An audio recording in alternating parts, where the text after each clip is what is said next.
Et sur la scène politique, à la veille de Noël, le Premier ministre resserre les rangs suite à la polémique sur les révélations d'actes de torture sur des migrants soudanais rapatriés. Michel Gueyer, un conseil des ministres, est toujours en cours. Oui, et petit signe, on nous avait annoncé une conférence de presse à 10h30. Or, elle n'a toujours pas débuté, cette conférence de presse. Preuve que les ministres ont bien des choses à se dire. Rétroacte, Marine.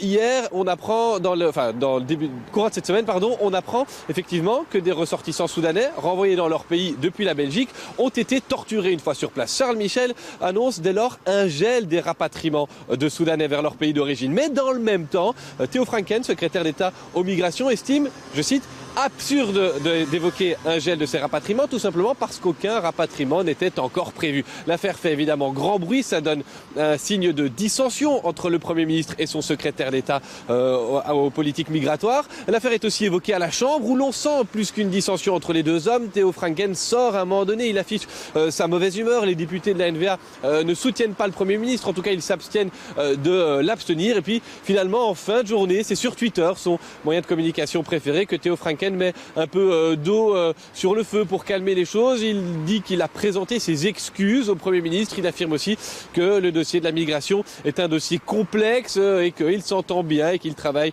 intelligemment avec le Premier ministre là-dessus. Ce qu'on retiendra de tout cela, eh bien, vous l'avez dit, c'est une polémique, une de plus, mais surtout une dissension, une différence entre la politique migratoire voulue par le secrétaire d'État et l'ensemble de la majorité. C'est donc un dossier visiblement très complexe à gérer au niveau fédéral.